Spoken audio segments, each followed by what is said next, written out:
Hey guys, you know the drill. It's time for another stealth camp on my electric skateboard. It's supposed to get down to freezing tonight, so let's get there.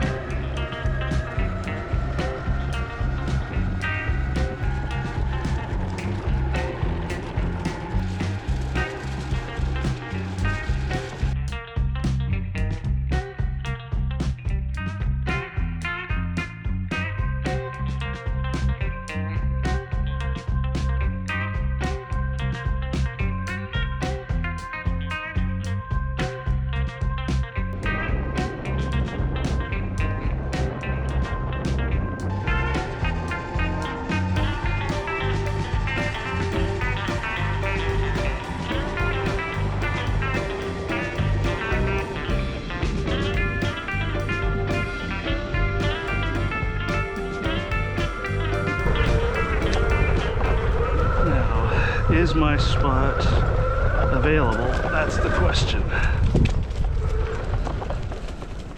All the greenery is dying off. Trail looks a little more worn in. All right.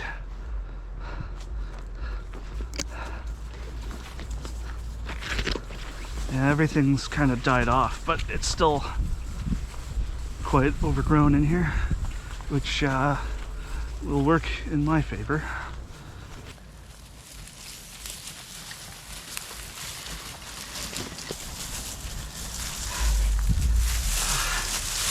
It's mid-November, which means it's that time of year where like all the green has, for the most part, died off, and all the dead standing still continues to block out line of sight. But most importantly, most of the bugs should have pissed off by this time. So if you remember, this is where I came for my torrential downpour overnighter, and it was a lot more grown in than this, so which is fine.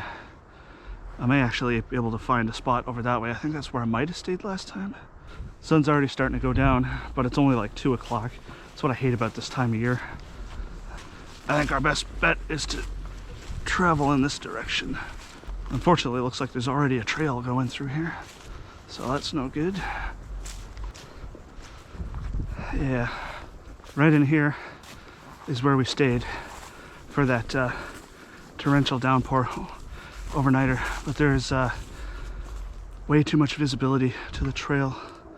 A lot of stuff has got killed off from the cold and tamped down, and there's an actual trail coming through here now, which I got to be wary of. I think I got to go a bit deeper this way. There used to be a wall of reeds the last time, but it looks like there might be some space over there. There's these trees, these pine trees in the center of the frame. I might be able to maneuver over to the other side of those, maybe have a spot. I just got to be careful, because if I go too far in this direction, I do wind up close to a road. The sun should be going down really soon, so I don't know how many people are going to be coming through here, if any. But yeah, there's a spot right here, right next to this field. Yeah, it's looking pretty good. So I had to get down to the ground because I'm actually relatively close to the road, closer than I thought, and I saw some people walking and talking to each other on the road, and you know, I don't know if I should be here, so I had to kind of crouch down to the ground, but as long as I'm down low, there's no line of sight.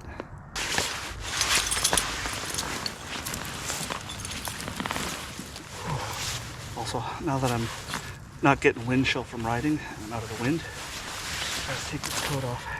I put it on because when you're riding, you're not putting any physical effort in, and you're just getting wind chill from flying down the trail. But once you actually have to stop and do hiking, then yeah, start to build up a little bit of heat. It's not too bad right now. With the sun beating down on me and there's no breeze coming through here. And it's about 11 degrees Celsius right now. But it's gonna get down to freezing tonight. Gotta go get my my skateboard.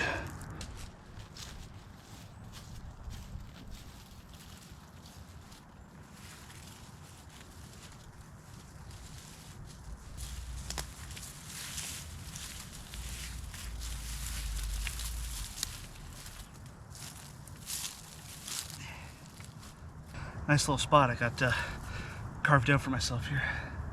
In the meantime, I'm just going to scout on the other side of these trees, see if there's a clearing that gives me a bit better blockage of line of sight towards the road over there.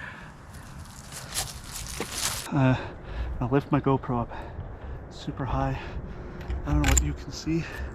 I don't want to risk standing up.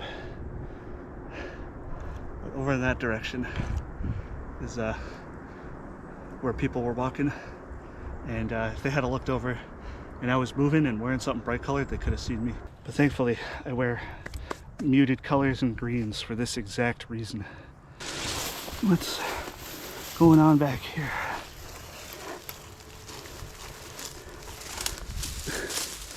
Bit better back here, but I'm out of the sun. I can barely see my skateboard and stuff through the trees there. I could come back in here and there's enough room for me to set up in that and have much better line of sight protection. Just looking around for signs of other people, and I do see this. So there has been people that come back here, and there's this plastic sheet too. So I mean, there's a few signs, but nothing terrible.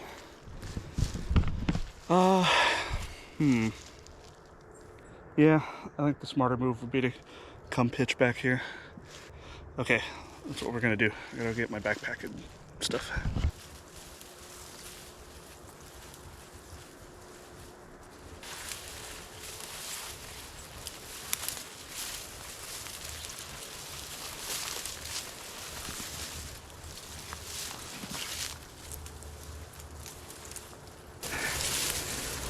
There we go. Doing some proper stealth camping today. I guess I'll risk setting my tent up, but we all know what happened the last time I did that. Let's hope no errant kite flyers find their way in here. Actually quite toasty right now, no wind and me hyperventilating because I'm out of shape. But tonight, she's gonna get very, very cold. Last I checked, it said it was gonna go down to freezing. Thankfully, I have switched over to my winter kit, except for the tent. Yeah, you can definitely tell this tent's getting old because the elastic in the poles is starting to lose its tautness. I'm still rocking my 3D printed tent pegs. As I've broken some and had to reprint some, I've accumulated quite the color palette. This blue one is like a glow-in-the-dark PLA. The black ones are nylon. This gray one, all the gray ones are ASA. And that's also PLA. And this green one is ABS. So definitely a smorgasbord of 3D printing materials. Alright. Now we play the game of is this tent peg going to go in without a hassle? Well, seems to be. Ground's a little dry, but that's about it. Maybe not. I'm not going in very far, so we'll have to be very careful with our setup. Alright, so all the tent pegs in, and obviously I couldn't get them fully in, so they're kind of at a bit of an angle, and unfortunately I did snap one. This guy right here snapped about 3/4 of the way down towards the pointy bit, so I'll have another tent peg I gotta print when I get home. But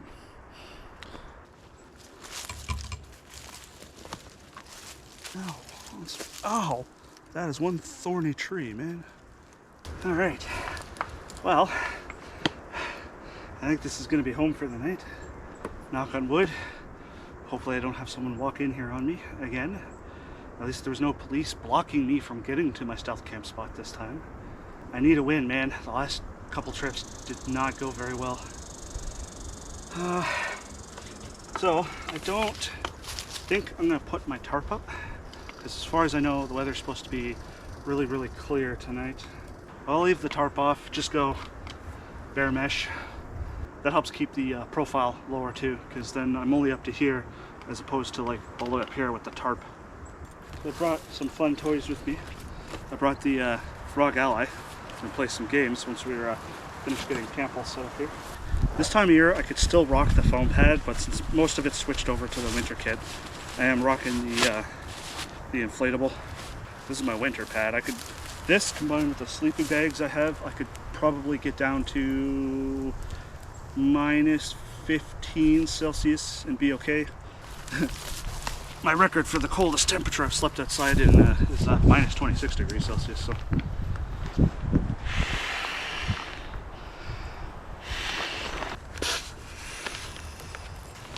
I always like to get this thing filled up pretty early to give it time to settle and stretch and cool down to ambient temperature with my breath, so that it'll shrink a tiny bit with the inflation as the air cools and the material stretches, and then I'll put a few more breaths into it to get it nice and taut again. And this is the Klymit Static V insulated inflatable sleeping pad, and this thing has been with me for quite a few years now, and it's still going strong. Yeah, this pad has done me pretty well, and like I said, I've taken this down to minus 26 Celsius, and that's about the coldest that I'd probably get it without adding the foam pad on top to add to the R value. Definitely overkill for tonight.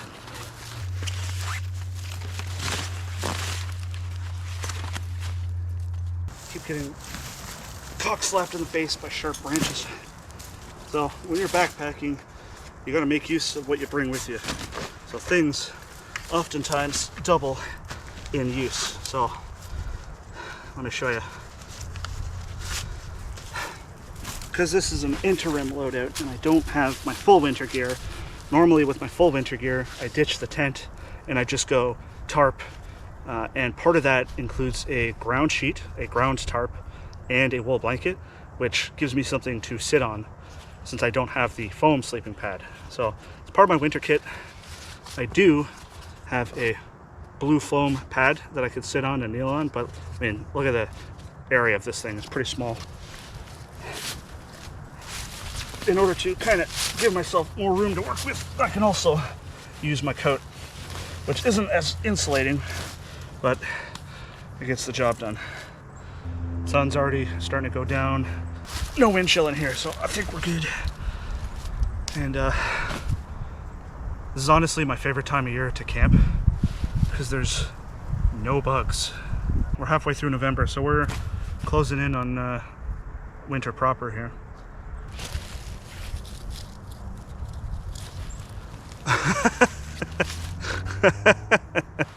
Want to know how I know I'm not the first person to camp here? I just went to kneel over to turn the camera off, and I kneeled on something super painful. What do I find? There's a freaking tent peg in the ground. Very, very rusted. So, yeah. I am not the first person to pitch a tent here. It's completely hidden in the ground, and I didn't know it until I kneeled on it. We'll set that right there for now so it's out of my way. Maybe I'll take that as a souvenir. Well, it is pretty early in the day for dinner, but because we are getting close to sunset here, I think I should get cooking now. I've got the big 3-liter pot. For winter, I use a alcohol stove. So this is my complete stove and fuel right here. It's a plastic bottle that holds my fuel, and then there's a titanium alcohol stove in the base that I have to take out. Pretty much a camp staple at this point, but for dinner we're going to do some noodles, I think. You know what? I think I'm going to do a double. Yeah, we're going to get crazy. We're going to do a double pack of noodles. This stuff is amazing. I love the vegetable Ishamon. Add this for a bit of kick. Double the noodles, double the fun. I've got the pot for it, so. Yeah, let me show you my titanium pot here. If you watched any of my winter camping videos, you've seen this, but got my lid for it, which serves as the base so that the alcohol stove can actually not tip over with a massive pot on it. I've got my insulated coffee mug. This is a 3D printed funnel so that when I boil water, I can pour it into my water bottles without it getting everywhere. Yeah, here we go. This is our 3-liter Boundless Voyage titanium pot. There's no bears in this area because it's a really urban area, but I am worried about raccoons and skunks coming to check me out. Put in a healthy dose of water. So now I'm going to take the fuel out, which I've got pretty full. And yeah, just a little titanium stove. Now, I used to have an aluminum one, but the aluminum starts to deform once it gets a little bit hot, and I've had them actually deform and melt on me, so I did go for a titanium one. We are keeping this well away from me.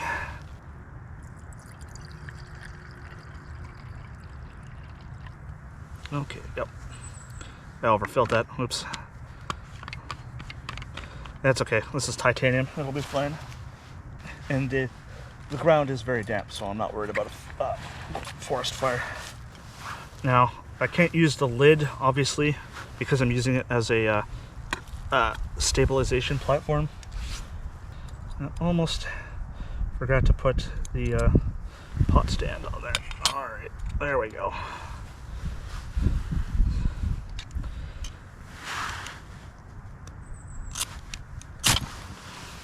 There we go.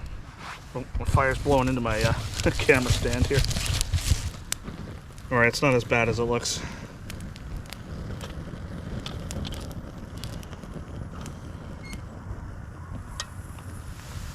Yeah, it's definitely not the best solution to be cooking such a large pot on such a small stovetop.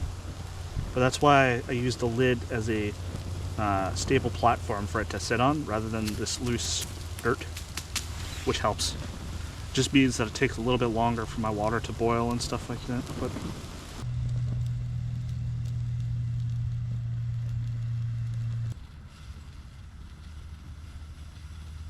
alright, I think that's all she wrote for that round of fuel.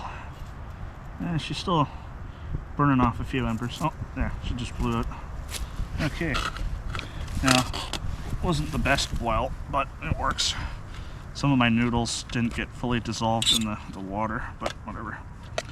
So we'll mix that around. Put the soup bases in. Give that a mixy poo. Oh, somewhat expired noodles. Oh, so good. Alright, now we remove our little alcohol stove here, which needs to cool down for a minute. Let the lid sit on top so that it seals in some of that heat. We'll let that sit for a minute. Pot's actually nice and cool to the touch up top, so I don't have to like hold it with my multi-tool or anything.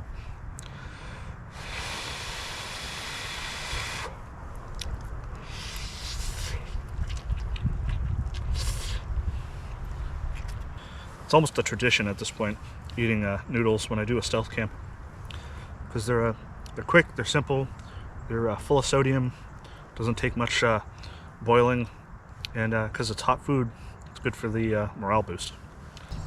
Oh yeah, there's a lot of salt in that. I think I've had my sodium content for the next week.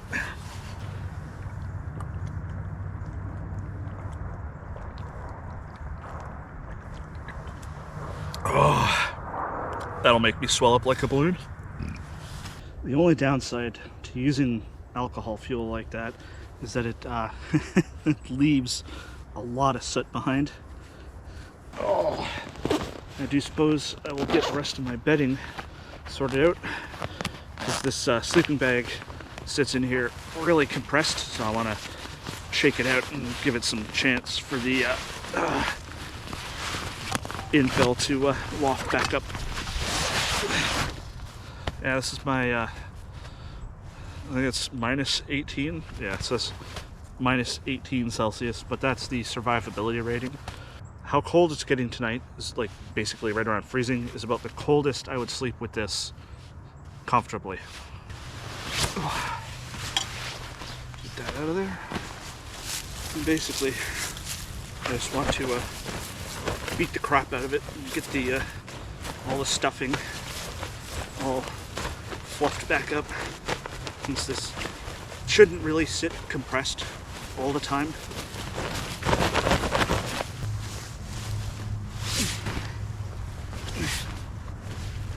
Just in case it's not enough, I do have my liner too, but 2 of those together will be overkill.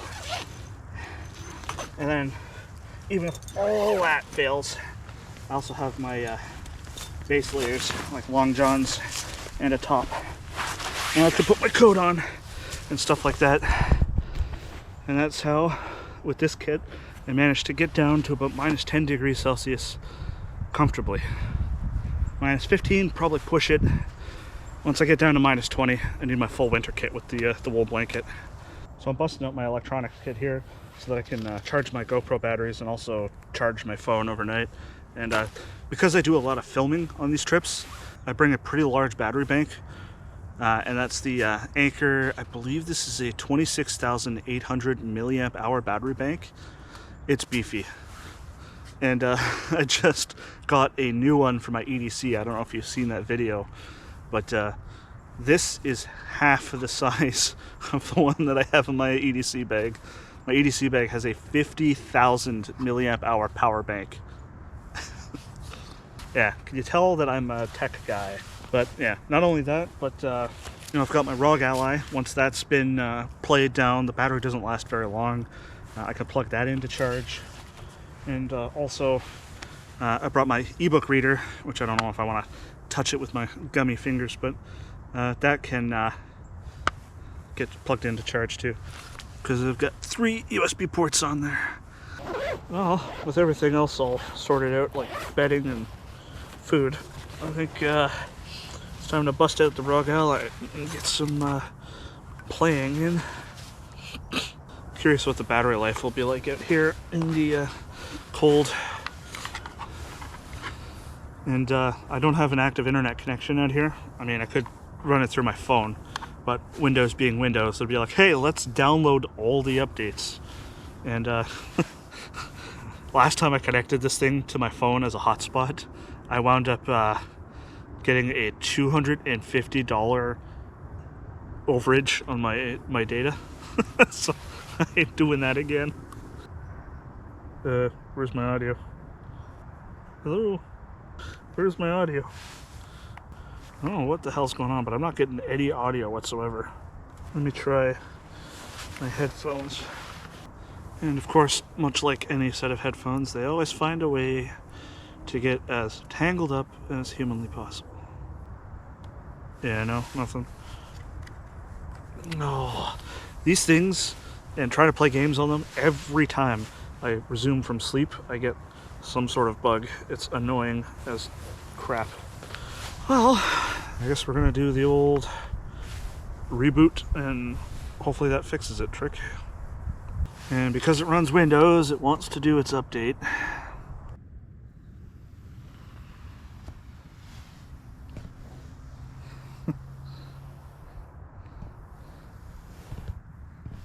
A ROG Ally in the middle of the woods. You know you're watching a Mike in the Woods video when. Alright. Let's see if it'll boot up Final Fantasy 13. I don't know if it'll let me because I don't have an active internet connection, and this is through the Xbox store. Yeah, for this game, you need to be online. That's annoying. It won't even let me play Persona. That's weird. I've played that offline before. Well, that's annoying. Well, so much for that idea. I gotta figure out a way to enable it to play games when I'm not connected to the frickin' internet. That is one of the biggest downfalls of Windows-based gaming. Well, that's a bummer.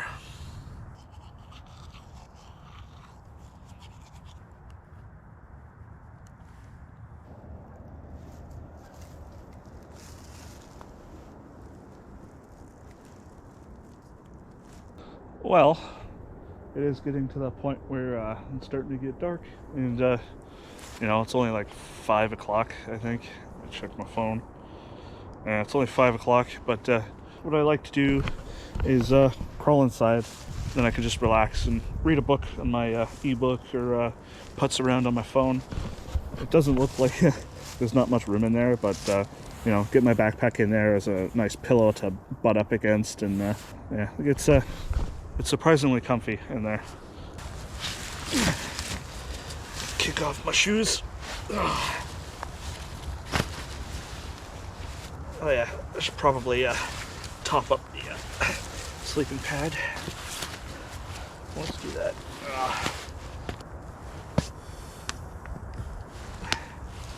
Yeah, still pretty taut. Alright. Coat comes off because I want to climb right inside of the sleeping bag. Get nice and toasty. Wearing wool socks. They're still relatively dry, and it's not like a million degrees below zero, so in my eyes there's no point in putting on a fresh pair. So let's wear the ones we got. Belt comes off. Alright.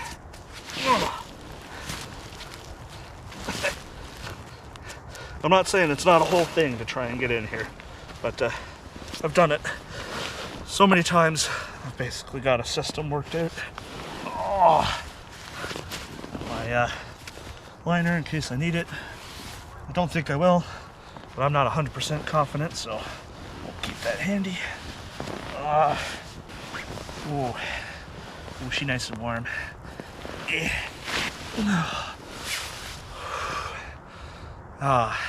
Yeah, nice. So this I brought inside. There's a surprising amount of room for me to store stuff along the side on the inside. Not much, but just enough to kind of, you know, keep stuff inside instead of outside. Bring this up a little closer. It's got my power bank, charging my GoPro battery. Let me see what temperature it's getting. Still says it's 10, but it feels cooler. Yeah, it's just gonna dip all the way down overnight. And it varies, but usually at about 4 or 5 o'clock in the morning is generally when it's the coldest. And then it starts warming up from there. So, move my coat out of the way. Make sure no creepy crawlies got onto my backpack. I did see a couple ants crawling around. Nothing too crazy, but they have shown their faces. And my backpack serves as my pillow. It's not the most comfortable thing in the world, but it works. And it keeps it inside as opposed to outside. Okay. My water's falling everywhere. And basically, what I use my jacket for is kind of a soft pillow cover. And then basically, I lie down like this. I got my hat off. This is basically how I spend the night in here. And then I leave this pad here for the morning. This thing's really starting to get flattened out. It's not as thick as it used to be. But yeah, nifty little system I got set up here. There. Now, it ain't gonna protect me if it decides it wants to rain, but keeps me in a nice little enclosed space away from bugs so that nothing crawls all over me. Oh, it's nice and toasty in the sleeping bag, and I don't even have it like zipped up all the way or anything. I've got my Kobo ebook. I don't have anything on there currently that I really feel like reading. This I don't mind connecting to my phone as a hotspot, because this and the stuff that it uses the internet for is like very, very minimal. Like if I download a book, it's like what, a couple kilobytes? That's like nothing. So yeah, I can use my phone as a hotspot for this and download pretty much whatever I want book-wise, as long as I don't mind spending a couple bucks on something. And this takes up so little space and weight compared to a book. This basically weighs as much as an actual book, but you could put many, many books on here, including manga. Maybe that's what I'll try and download onto here. And I should also maneuver my charging setup in here too. Not because I'm worried about leaving it outside or anything, but just I want easy access to it so I can plug my phone in. Welcome to the inside of the tent. I'm all cozied up in here, and you'd think it was like 9 o'clock at night, but it's only like 6. Successfully connected my ebook to the Wi-Fi hotspot on my phone, and I found some manga that I'm gonna buy. Oh, I have a gift card balance, so this isn't gonna cost me anything. It's gonna cost me 32 cents. Alright, sounds good to me. I haven't tried reading manga on this thing yet. I don't know how it'll go. Finished downloading. Oh, because it's manga and it's read right to left, so you have to actually scroll the same way. Okay, just gonna read some manga and then go to bed, I guess. I will see you guys in the morning. I'll probably get up when it's still pretty dark out, because it won't get light until like 7:30, and I want to be out of here hopefully before then. So it might be a dark Exfil tomorrow. But see you then. Well, good morning. It is 6:15 in the morning, and yeah, it got as cold as it said it was gonna. It is 0 degrees, freezing right now, but it doesn't matter because I am all wrapped up and nice and toasty inside of my sleeping bag here. Oh, it's so warm in here. I don't even have the liner in here. It's just the sleeping bag. I'm not wearing any base layers or anything. Oh, yeah, it's pitch black. It's not going to get light for another hour and a bit, but my guts are starting to rumble. Almost time to get up and start packing her in. Oh, this is the worst part in the morning. I'll rip that Band-Aid off.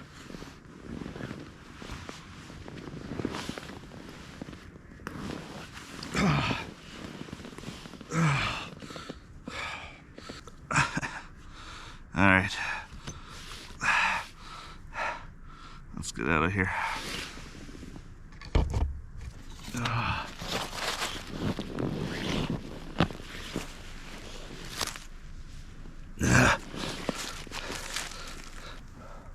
Actually, there's no critters keeping an eye on me. So, this was a pretty good camp spot.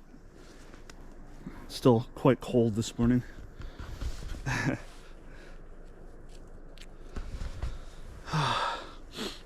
Oh man, yeah, it's definitely freezing. But now that I'm up and moving around, I got my coat on and that, I'm all right. The sky seems like it's just starting to pick up a tiny bit of light. Yeah, 0 degrees right now, feels like -1. Yeah, you can see on the GoPro, the sky is starting to turn the slightest bit light.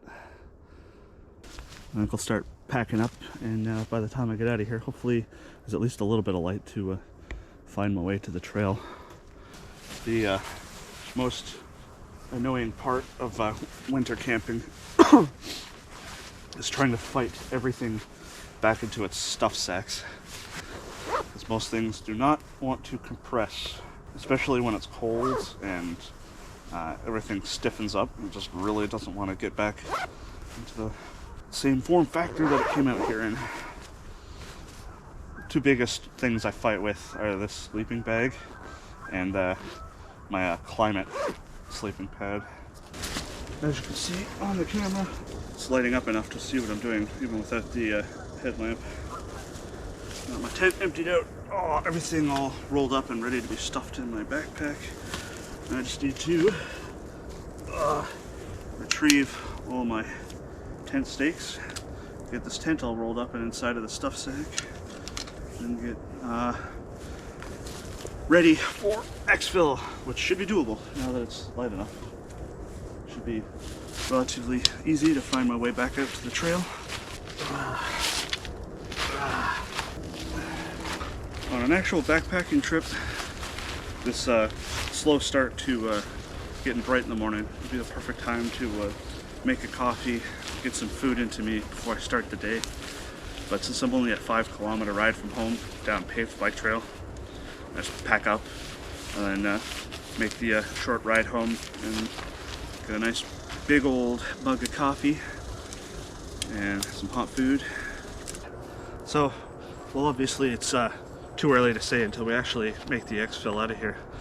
I needed a win, man. The last couple trips did not go according to plan at all.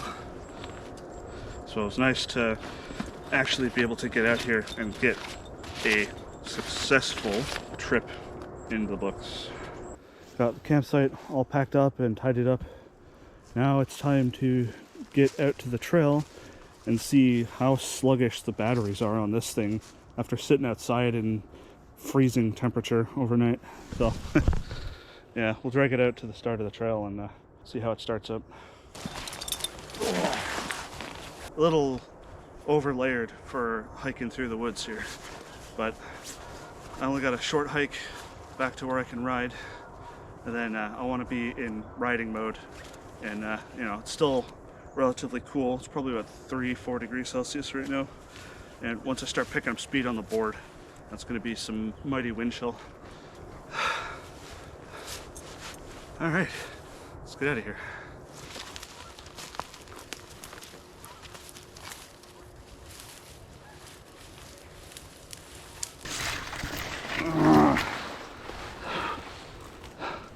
So here's where I was gonna stay last night, right in this clearing here, and that's over there is where I saw the people walking.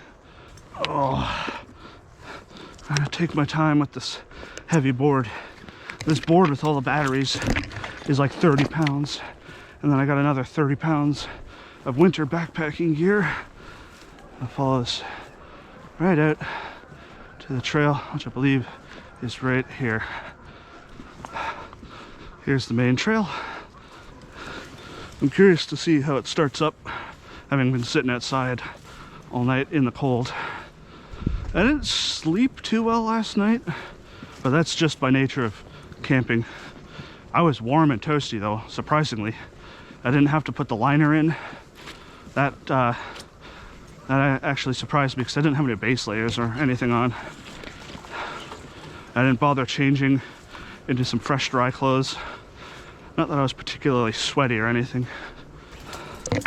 All right, and here we come out into the frosted patch of rideable trail.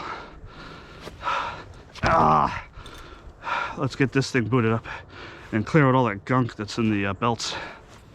All right, so we will disconnect from this battery. If all the power is disconnected, you see how there's like all kinds of like pine needles and junk caught in here? I want to clear all that out so it doesn't shred my belts. Battery number 2.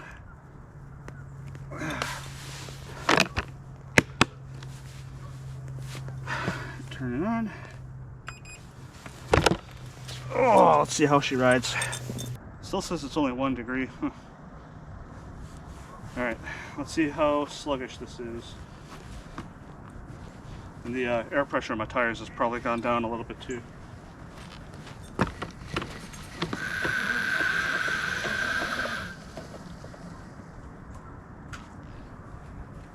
It's actually not too bad. To be honest, it's not even really noticeable. And yeah, it's cold enough that all the grass and stuff frosted over. Yeah, we're full speed ahead.